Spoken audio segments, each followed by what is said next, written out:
하나님은 너를 지키시는 자 너의 우편에 그늘 되시니.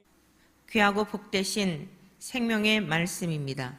출애굽기 4장 24절에서 26절까지의 말씀입니다. 봉독하여 드린 말씀을 중심하여 언약 백성의 의미라고 하는 제목으로 복되신 주님의 말씀을 배우도록 하겠습니다. 우리가 성경을 읽다가 보면 종종 이해되지 않는 그러한 부분들이 있습니다.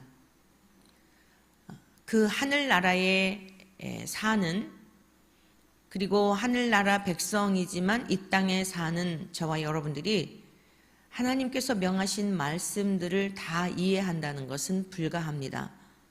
그리하여 하나님께서는 진리의 성령님을 우리에게 보내주셨습니다. 진리의 성령님을 통하여서 우리가 깨닫게 되고 또 믿을 수 있는 은혜도 주시고 믿음으로 구원에 이르게 하십니다. 오늘의 이 본문 말씀도 우리가 이해하기 어려운 그런 부분입니다. 왜냐하면 하나님께서 모세를 부르셔서 광야에서 훈련하시고 다시 애굽으로 보내시는 과정 가운데 일어난 일인데 하나님이 모세를 죽이시려고 하는 이러한 장면입니다. 출애굽기 4장 24절은 이렇게 시작하고 있지요. 모세가 길을 가다가 숙소에 있을 때에 여호와께서 그를 만나사 그를 죽이려 하신지라. 아니, 부르실 때는 언제고, 또 모세가 바로에게 가고자 했습니까? 가고 싶어서 지금 가는 겁니까? 아닙니다. 전혀 가고 싶지 않습니다. 우리가 지금 쭉 읽어왔습니다마는 무려 5번이나 하나님과 변론을 하고 핑계대고 가고 싶지 않은 마음들을 드러냈습니다. 그런데 하나님께서는 또 설득시키시기도 하고 그리고 대안을 제시해 주시기도 하고 마지막에는 노하시면서까지 바로에게 보내셔서 하시고자 하시는 일을 하시려고 그러하셨기 때문에 모세는 사실 기쁘고 즐거운 마음으로 순종한 게 아니라 마지못해 가지고 지금 이제 바로에게 가는 여정 가운데 있는데 부르실 때는 언제고 또 죽이시려고 하는 거는 이 무슨 이유이냐 이거죠. 우리가 이 단편적인 이 내용만 보게 되면 우리는 이해가 참 어렵습니다. 그런데 저와 여러분들이 아무리 하나님께서 우리들을 세상 가운데 불러내셔서 지금 이 시대를 살아가는 우리들도 마찬가지입니다.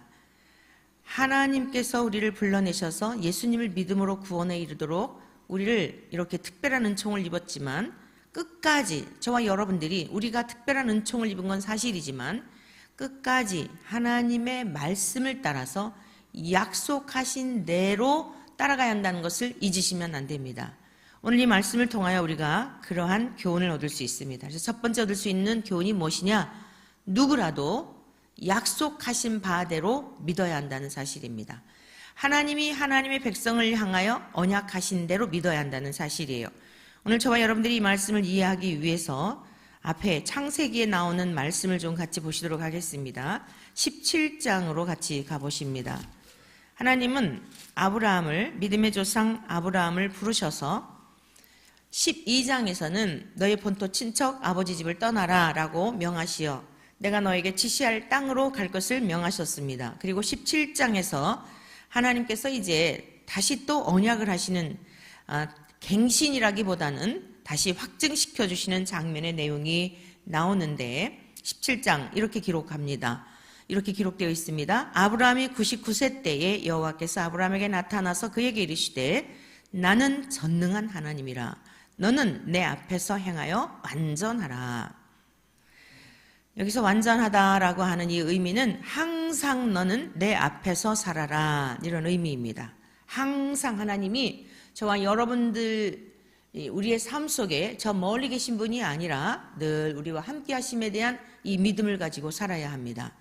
그리하여 너는 내 앞에서 행하여 완전하라 이렇게 말씀을 하셨고요. 내가 내 언약을 나와 너 사이에 두어 너를 크게 번성하게 하리라 하시니 아브라함이 엎드렸더니 하나님이 또 그에게 말씀하여 이르시되 보라 내 언약이 너와 함께 있으니 너는 여러 민족의 아버지가 될지라.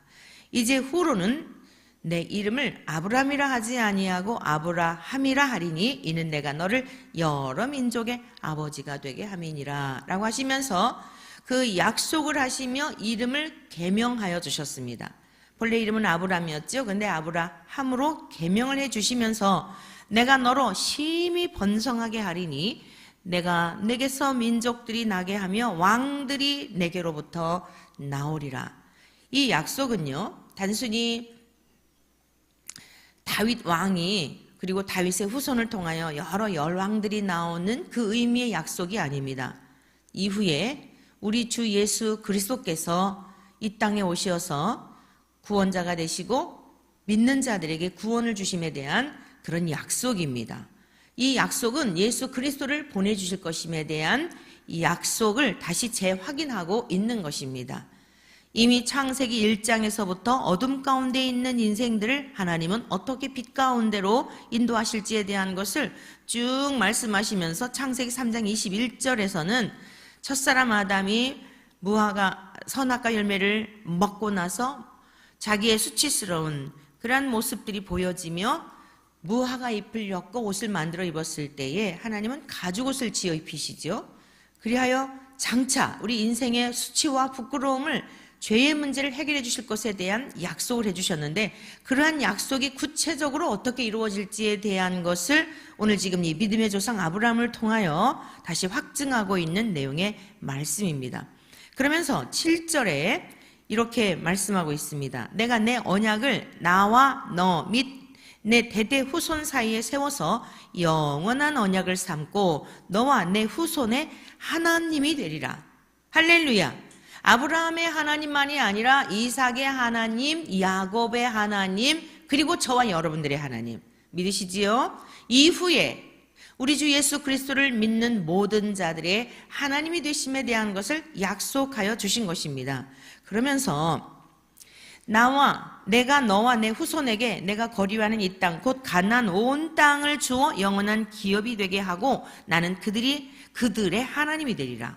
그리고서는요, 하나님이 또 아브라함에게 이르시되 그런즉 너는 내 언약을 지키고 내 후손도 대대로 지키라 라고 하시면서 언약의 징표를 말씀해 주셨어요. 그게 뭐냐면 바로 할례입니다. 너희 중 남자는 다 할례를 받으라. 이것이 나와 너희와 너희 후손 사이에 지킬 내 언약이니라. 너희는 포피를 배워라. 이것이 나와 너희 사이에 언약의 표징이니라. 그래서 남자아이는 누구든지 너희의 대대로 모든 남자는 집에서 난 자나 또는 너희 자손이 아니라 이방 사람에게서 돈으로 산 자를 막론하고 난 지 8일 만에 할례를 받을 것이라. 너희 집에서 난 자든지 너희 돈으로 산 자든지 할례를 받아야 하리니 이에 내 언약이 너희 살에 있어 영원한 언약이 되려니와. 할례를 받지 아니한 남자 곧 그 포피를 베지 아니한 자는 백성 중에서 끊어지리니 그가 내 언약을 배반하였음이니라. 그래서 이 언약의 징표, 언약 백성이 반드시 행해야 할 의무가 무엇이었냐면은 할례였던 것입니다. 그러니까 많은 사람들이 있는데, 많은 민족들이 있는데 하나님께서 특별히 택하신 그 징표, 여러분 그 징표가 있어야 될 거 아니겠습니까? 그 표징이 뭐였냐면은 할례였던 것입니다. 그래서 이제 신약으로 와서는 저와 여러분들 우리 남성들이 예수님 믿는다고 하여서 천국 가려고 할례를 행하는 거 아니잖아요. 그 할례는 이제 마음의 할례를 배워야 하는 거예요. 우리의 딱딱한 굳은 마음들을 배워서 부드러운 심령이 되어야 우리 주 예수 그리스도를 믿는 자들에게 약속하신 성령님이 오시는 겁니다. 이제는 마음의 할례를 받아야 하는 겁니다. 그래서 이 할례라고 하는 것은 무엇인가 하면 하나님과 약속 백성, 약속하신 그 백성, 언약하신 백성과의 증표입니다. 그래서 24절에 이렇게 기록하고 있죠. 아브라함이 그의 포피를 벤 때는 99세였고 그의 아들 이스마엘이 그의 포피를 벤 때는 13세였더라. 그날에 아브라함과 그 아들 이스마엘이 할례를 받았고 그 집의 모든 남자 곧 집에서 태어난 자와 돈으로 이방 사람에게서 사온 자가 다 그와 함께 할례를 받았더라. 이렇게 성경은 증언하고 있습니다. 그러니까 할례라고 하는 것은 하나님과 택하신 백성과의 그 약속의 표징이다, 징표다. 그래서 이러한 내용으로 보면 모세는 할례를 받았던 것이 틀림이 없습니다. 그런데 이 미디안 광야에 가서 아내를 얻게 되죠. 그러면 이 미디안 족속은 어떤 사람들인가? 지금 이 아내 십보라와 게르솜과 엘리에셀, 지금 두 아들들과 함께 바로를 지금 이제 애굽으로 돌아가는 겁니다. 그런데 하나님께서 갑자기 나타나셔서 모세를 죽이려고 할 때에 미디안 족속이었던 이 십보라라고 하는 여인이 누구의 그 할례를 행했냐면 아들의 포피를 베어서 그 남편 모세의 발에다 던진 거죠. 지금 여기 같이 보십니다. 24절 모세가 길을 가다가 숙소에 있을 때에 여호와께서 그를 만나서 그를 죽이려 하였을 때에 25절 십보라가 돌칼을 가져다가 그의 아들의 포피를 베어 그의 발에 갖다 대며 이르되 당신은 참으로 내게 피남편이로다 하니 여호와께서 그를 놓아주시니라. 죽음을 면하게 되었다 이거예요. 그러니까 이 십보라라고 하는 여인은 모세의 아내죠. 이 여인은 미디안 광야에서 만난 여인이고요. 그럼 이 미디안 족속들은 누구인가 하면 아브라함과 그 첫 약속의 그 자녀인 이삭을 태어나게 했던 부인이 누구냐면 사라였지요. 사라하고 아브라함하고는 나이가 10살 차이입니다. 이 사라가 몇 년을 이 세상에 살았냐면 127세를 살았어요. 그러니까 아브라함의 나이는 137세였죠. 137세에 사별을 한 겁니다. 137세에 사별을 하고 그리고 나서 175세까지 살아요. 아브라함 할아버지가, 우리의 믿음의 조상의 할아버지가 그렇게 사셨어요. 대략 38년을 이제 사별하시고 사셨는데 그동안에 후처를 얻어요. 그두라라고 하는 여인을 얻습니다. 그래가지고 그를 통하여 그두라라고 하는 여인과 아브라함과 그두라라고 하는 이 후처와 사이에 6명의 아들들이 태어나요. 그래서 그 그두라하고 아브라함하고 사이에서 태어난 그 족속들이 미디안 족속이에요. 그러므로 여러분 한번 이렇게 우리가 추정해 볼 수 있죠. 아브라함이 얼마나 많은 사건이 있었습니까? 75세에 하나님 앞에 부름을 받아서 너는 본토 친척 아버지 집을 떠나라 그래서 정들었던 모든 것 다 버려두고 그곳에 살았을 때는 호의호식하며 누리며 살 수 있었던 그런 환경이었어요. 그 본토에서는. 왜냐하면 우상을 숭배하는 그 갈대아 우르라고 하는 것은 우상을 숭배하며, 요즘으로 말하면 나라가 불교 국가일 때 그 불교의 물품을 팔면 어떻겠습니까? 굉장히 그 기업이 잘 될 거 아닙니까? 말하자면 그 집안이 그런 집안이에요. 아브라함의 집안이. 그런데 그 모든 것, 세상적으로 보면 우상을 숭배하면서 많은 물질적인 그 부유함을 누리며 살 수 있는 곳에서 하나님이 불러내신 것입니다. 그런데 이것은 아브라함만이 아니라 우리 모두도 마찬가지죠. 세상을 사랑하고 하나님 없이 살아가고 이 마귀가 주는 생각을 쫓아 살아가던 우리를 부르신 것과 다 똑같아요. 어찌되었건 아브라함은 이런 가문에서 태어나서 육적으로는 누릴 수 있는 삶이었는데 그거 다 놔두고 그리고 이제 하나님의 약속만을 바라보며 매일매일마다 한 걸음 한 걸음 오늘은 어디로 가라 하시나 하고 귀를 기울이며 주님의 음성에 귀를 기울이며 그렇게 인도함을 받았어야 했지요. 그런데 그런 여정 가운데서 함께했던 사라와 아브라함의 믿음이 어떠했을 것 같습니까? 얼마나 많은 하나님과의 추억이 있으며 얼마나 많은 하나님과의 사이에서 그 살아계신 하나님에 대한 경험, 매일매일마다 하나님이 도우시지 않으면 살아갈 수 없는 삶의 여정 가운데 얼마나 그 믿음이 매 순간순간마다 견고해질 수밖에 없고 자라갈 수밖에 없었겠지요. 그런데 이 아브라함의 노년에 창세기 25장에 보면은 이렇게 기록하고 있습니다. 24장에요. 24장에 사라가 죽고 난 다음을 얘기합니다. 아브라함이 나이가 많아 늙었고 여호와께서 그에게 범사에 복을 주셨더라. 사라는 이제 돌아가셨어요. 사라 할머니는 돌아가셨는데 127세에 장사를 지내고 난 다음을 지금 얘기하고 있는데 아브라함의 삶은 노년이 매우 편안했단 말이에요. 이제는 더 이상 하나님 앞에 고난을 받을 이유가 없는 겁니다. 저와 여러분들도 일정 기간 우리가 하나님 앞에 훈련의 기간이 필요해요. 그런데 하나님은 훈련이 목적이 아니라 그랬죠. 하나님을 경험하여서 하나님의 언약 백성들이 이 땅에 사는 동안에도 이제는 고난이 없어도 의심 없이 하나님을 경외하며 하나님과 늘 동행하며 살아가는 그 삶을 훈련시키시는 데 목적이 있는 거지 우리를 힘들게 하고 괴롭히는 데 목적이 있는 것이 아니에요. 여러분 하나님을 신뢰하시기를 축복합니다. 그러므로 오늘의 삶의 자리에서 우리의 무엇인가 결핍되어 있는 것, 우리가 무엇인가 날마다 훈련되어지는 것은 하나님은 아직도 우리가 온전히 하나님을 신뢰하지 못하기 때문에 하나님을 온전히 신뢰하도록 그 기도의 문제들이 있는 것입니다. 그러므로 우리가 어서속히 하나님을 100% 함량이 미달되지 아니한 온전한 믿음을 소유하게 될 때에 우리들의 마음에 하늘의 평강이 넘치고 이 땅에 사는 동안에도 하나님과 동행하며 살아가는 누림의 삶이 있는 것입니다. 우리 모두에게 이 은혜와 복으로 충만하게 하시기를 축원합니다. 어떤 환경과 상황에서도 흔들림이 없는 요동함이 없는 이 삶을 말하는 것입니다. 자, 24장에서 이렇게 아브라함의 인생의 노년에 복을 주셔서 형통하였을 때 그 다음에 이제 재혼을 한 거예요. 그러면 이 그두라라고 하는 여인과 살았을 때의 삶하고 그리고 그 후손들의 신앙이 어떠했을 것 같습니까?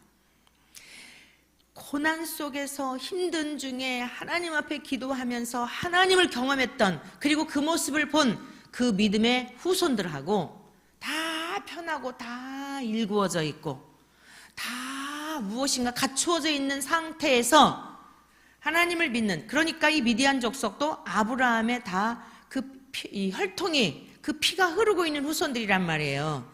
그러니까 이 십보라라고 하는 이 여인과 그의 아버지 이드로, 미디안 제사장이었던 이드로도 보면은 매우 믿음이 좋았던 분인 걸 알 수 있어요. 이제 18장에 가면은 그 이드로라고 하는 장인의 그의 어떤 그 모세와의 대화를 통하여 나누는 대화를 통하여 그가 얼마나 하나님 앞에 신실한 사람이었는가라고 하는 것을 우리가 이제 엿볼 수 있는데, 하나님의 언약을 따라서 그 지금 미디안 족속들이 다 이렇게 할례를 받거나 했던 건 아닌 것을 우리가 알 수 있다 이 말씀입니다. 그러므로 오늘 분명히 17장 창세기 17장에서 약속했던 건 뭐예요? 이방인이든지 돈으로 산 노예들이든지 아브라함에게 속한 자는 다 무엇을 해야 합니까? 할례를 받아야 하는 것이 약속의 증표였다 이 뜻입니다. 그런데 이 지금 십보라는 아들을 낳고서 할례를 행하지 않았는데 모세가 하지 말자고 한 거는 아닐 것 같고, 왜? 모세는 어렸을 때부터 그 신앙의 유업을 어머니로부터 그 잠깐이지만 젖 먹는 동안에 훈련을 받았기 때문에 모세도 난지 8일 만에 할례를 받았고, 그러니까 여기 지금 모세의 할례한 게 아니에요. 아들을 할례한 것을 보면 아마, 그리고 십보라가 겁나가지고 얼른 아들의 포피를 베어서 남편의 발에 갖다 대며 우리가 이제 이건 추정해 보는 거죠. 이 성경에 일일이 기록되어 있지 않지만 모세가 그 약속을 따라서 아들들에게 할례를 행하고자 하였으나 아내가 아이 무슨 그런 거 하느냐고, 충분히 그럴 수 있지 않겠어요? 철저하게 신앙 교육을 받고 아브라함과 사라의 사이에서 태어난 이삭과 같은 그 믿음으로 그 약속을 지키면서 그랬으리라고 우리가 추정하기는 좀 어렵지 않느냐. 그러니까 아내가 옆에서 방해를 하고, 즉 모세의 아내였던 십보라가 왜 그러냐고 그러면서 충분히 모세가 하고자 하는 일들을 회방하였을 가능성이 얼마든지 있지 않냐. 우리들에게도 그런 일 있지 않겠습니까? 즉 불신자 가정에서 시집으로 와가지고 믿음의 가문의 후손하고 결혼을 했을 때 대부분 그 여인의 말을 들어서 남편들도 믿음이 약해지는 경우들이 많아요. 그러니까 우리가 이런 여러 가지 상황들을 유추해 본다면 얼마든지 가능한 일이다. 그래서 얼른 이 십보라가 자기 아들의 포피를 베어가지고 남편에게, 그러면서 당신은 피남편이라 라고 그렇게 이야기를 하는데, 이것은 할례 때문이었다 라고 성경이 이렇게 증언하고 있는 것입니다. 자, 무엇을 우리에게 교훈하시려는 것일까? 하나님이 변덕스럽다는 것을 얘기하려고 불러내셨다가 죽이려고 하셨다가 이러는 분이실까? 하나님은 창세기 17장에서 뭐라고 그랬어요? 나는 전능한 하나님이라. 하나님은 변덕스러운 분이 아니에요. 하나님은 한번 약속하신 것은 반드시 지키시는 분입니다. 그러므로 그 약속을 따라 믿고 살아가는 저와 여러분들도 말씀대로 언약대로 믿어야 할 줄로 믿습니다. 그러면 오늘 이 시대를 살아가는 우리들은 어떻게 하나님 앞에서 약속을 지키며 그 언약을 믿고 살아가야 할 것인가? 우리 갈라디아서를 한번 같이 보시겠습니다. 자, 갈라디아서 3장으로 가보시겠습니다. 3장 6절 305쪽에 있죠. 신약성경. 아브라함이 하나님을 믿음에 그것을 그에게 의로 정하셨다 함과 같으니라. 그런즉 믿음으로 말미암은 자들은 아브라함의 자손인 줄 알지어다. 그러니까 아브라함만 하나님의 언약 백성이 아니라 우리 모두도 이 자리에 나와서 하나님 앞에 예배를 드리는, 누구의 이름으로 지금 예배를 드리고 있습니까? 예수님의 이름으로 예배를 드리고 있지요. 예수님을 믿는 저와 여러분들도 언약 백성이다, 그 말씀이에요. 8절, 갈라디아서 3장 8절. 또 하나님이 이방을 믿음으로 말미암아 의로 정하실 것을 성경이 미리 알고 먼저 아브라함에게 복음을 전하되 모든 이방인이 너로 말미암아 복을 받으리라 하였느니라. 저와 여러분들도 다 이방인이었어요. 유대인이 아니었단 말입니다. 그러므로 믿음으로 말미암은 자는 믿음이 있는 누구와 함께? 아브라함과 함께 뭘 받아요? 복을 받으리라 하였느니라. 아멘. 그러면 우리가 아브라함과 함께 복을 받는 근거가 뭐라고요? 믿음으로 말미암아. 그럼 이 믿음이라는 것은 무엇일까요? 27절로 가보겠습니다. 갈라디아서 3장 27절. 누구든지 26절부터 보는 게 좋겠어요. 너희가 다 믿음으로 말미암아 그리스도 예수 안에서 하나님의 아들이 되었으니. 우리가 하나님의 아들이 된 것 누구로 말미암아요? 그리스도 예수 안에서. 그리스도 예수 안에서 하나님의 아들이 되었으니 누구든지 그리스도와 합하기 위하여 세례를 받은 자는 그리스도로 옷 입었느니라. 자, 구약에서는 이 할례가 언약 백성의 징표였습니다. 그러면 이제 저와 여러분들도 예수님을 믿으며 교회에 이제 믿겠다고 결단을 하고 교회를 나오죠. 교회를 나오게 되면 세례를 받지 않습니까? 이게 세례가 징표예요. 그럼 무슨 징표냐? 나는 지금까지 내가 주인이 되어서 내 마음대로 살아왔지만 이제 이후로는 나는 죽은 자입니다. 뭐가 죽었다는 뜻이에요? 옛 자아에 대하여, 지금까지 살아왔던 삶의 방식에 대하여, 지금까지 내 인생의 주인이 되어 살아왔던 이 모든 것들을 나는 예수님의 십자가와 함께 못 받고, 이 물이라고 하는 것은 심판을 의미하는 겁니다.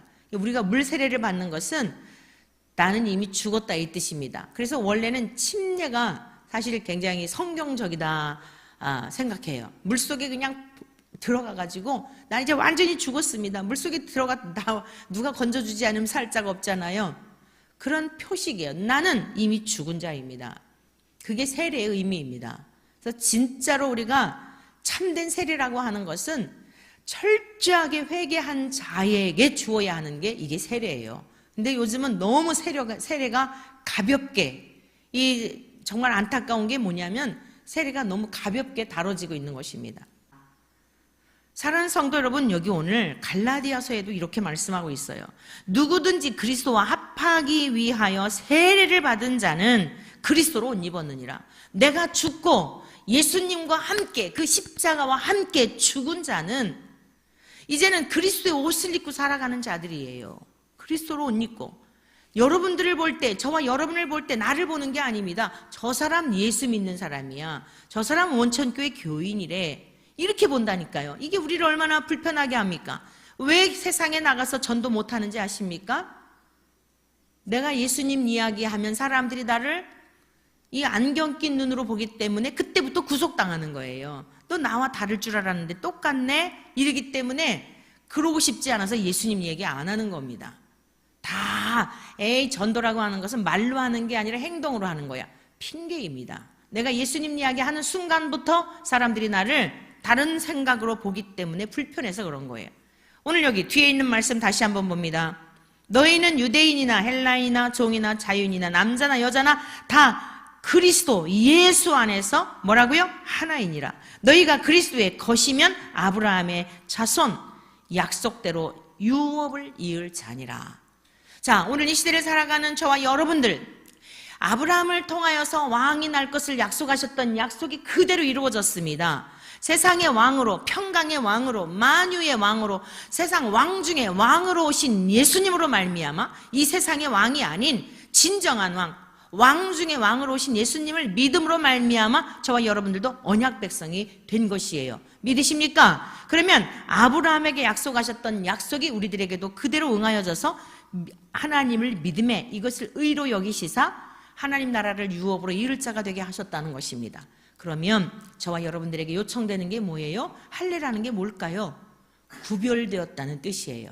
세상 사람들과 다르다는 뜻이에요. 그게 징표입니다. 저와 여러분들은 예수님을 믿음으로 말미암아 세상 속에서 구별된 자로 살아가야 하는 것입니다. 할렐루야. 구별되지 아니하면 아무리 하나님께서 세상에서 불러내셨을지라도 죽음의 위협 앞에 놓이게 되고, 우리가 물과 성령으로 거듭나지 아니하면 예배를 드려도 하나님의 나라에 이를 수 없는 것과 마찬가지 원리입니다. 오늘 참으로 귀하고 복되신 말씀을 우리에게 들려주셨는데, 저와 여러분들은 언약 백성인 것, 약속의 백성인 것을 믿으시고 하나님의 백성으로서 우리가 해야 할 의무가 있는데 거룩한 삶, 구별된 삶을 살아야 한다.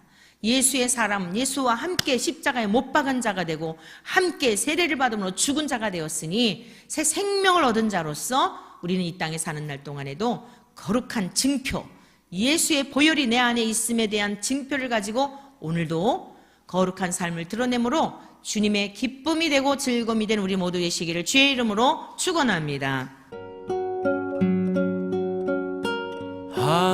하나님은 너를 지키시는 자, 너의 우편에 그늘 되시니 낮의 해와 밤의